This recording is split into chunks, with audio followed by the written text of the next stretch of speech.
Kaixo egunon, hemen nago Astro City Mini arcade makinarekin berrirore aspaldiko partetik, baina lehengo gunean okurritu zitzaidan interesgarria izan zitekeela Wonder Boy seria orkestea edo xekiagoa orkestea.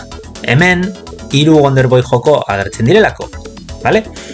Kontua nahiko nasgarria zen, seria arcade makinetan, Sega arcade makinetan hasi zelako, baina gero Hudson Software konpainiak kopiatu zuela, jokoaren egitura kopiatu zuelako Nintendo konsoletarako, Adventure Island izenarekin. Wonder Boy marka Segak gorde zuen, baina lehenengo jokoaren kopia edo lehenengo jokoaren eskubideak beren ganatu zituen beste konpainia batek Nintendo konsoletarako. Beraz, erakutsiko dizuet hasteko lehenengo Wonder Boy arcade joko bat dela, plataforma modukoa, scroll automatikoa daukala, eta, agertzen direnak dira oztopoak eta etxaiak, besterik gabe. Eta egin behar duzuna, da, fruta jaso eta jan, bestela hiltzen zarelako. Eta horretaz gain, hori oztopoen gainetik pasatu. Eta, aizkora bat ere badaukazu, etxaiak akatzeko, eta ezta? Eta horrela funtzionatzen du jokoak.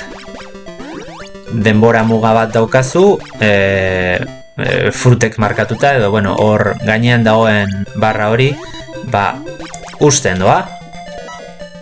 Orain patinete bat lortu dezakezu. Eta, horrela funtzionatzen du jokoa, ezta? Pantaila bat bestearen atzetik horrela doaz guztiak. Nahiko joko erraza, baina oso entretenegarria da, eta, koloretsua, animatua da, ondo dago, ezta? Eta hau zen, izan ere, pertsonai hau izan ezik, Nintendo kontsoletan ere agertu zena. Vale, Adventure Island izenarekin. Vale, hemen utziko dugu, erakutsiko dizuet beste bat. Zer gertatu zen urrengoan?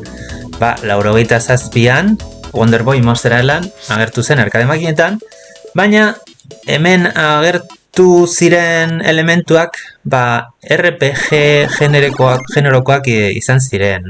Honek esan nahi du, rol jokoen elementuak agertu zirela.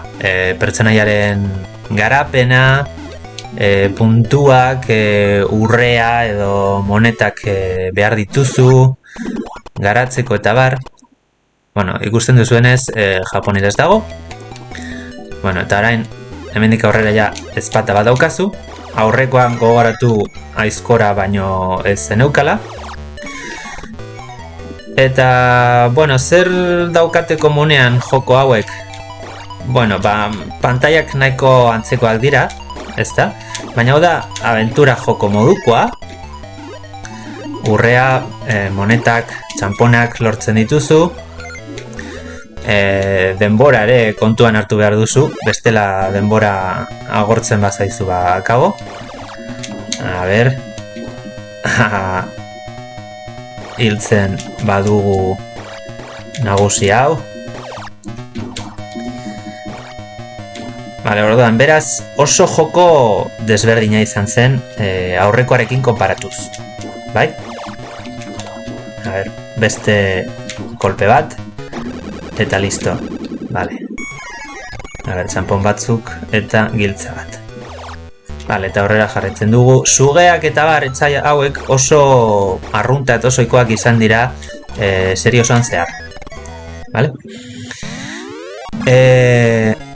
Wonder Boy bat, jokoaren bertsio bat, agertu zen Master Systemen, eta honena ere Master Systemen agertu zen. Wonder Boy Monsterlanden bertsio bat, Master Systemen agertu zen.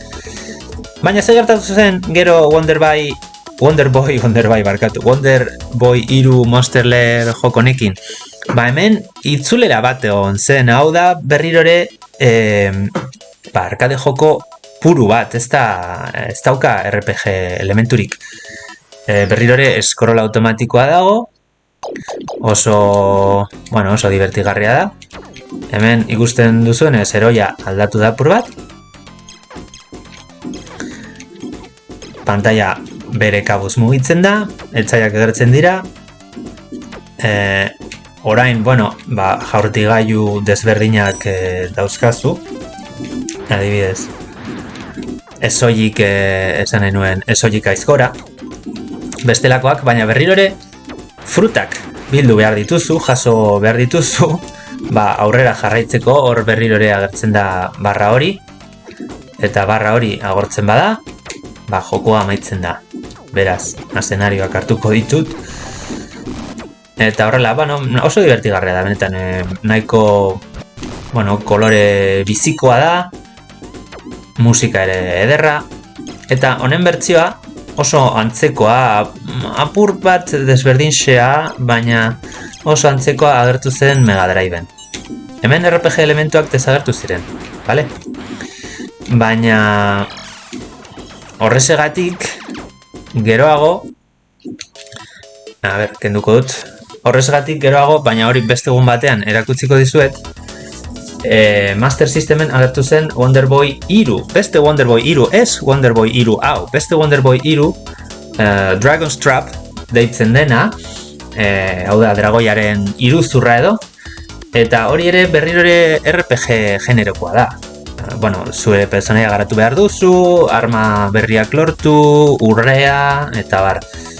Orduan, Wonder Boy 3 hori izan zen honen jarraipena. Wonder Boy in Monsterlanden jarraipena. Wonder Boy B honen jarraipena Wonder Boy 3 izan zen. Hau izan zen, ez dakite, fopa, izan zen, frantzes esaten den bezala, fopa, atzerako pauso bat izan zen, berrirore arkade joko bat delako. Baina seriak aurrera jarritu zuen gero kontsoletan RPG elementuekin, Wonder Boy 3 Dragon's Trap Master Systemen, eta gero ja Mega Driveen esklusiban agertu ziren Wonder Boy in Monster World, Mega Driverako, eta Monster World 4 Mega Driverako, eta hori ere, hor pertsonaia aldatzen da, baina hori guztiak, esan edut, horiek laurak beste egun batean erakutsiko dizkizuet. Hala ba, ondo izan.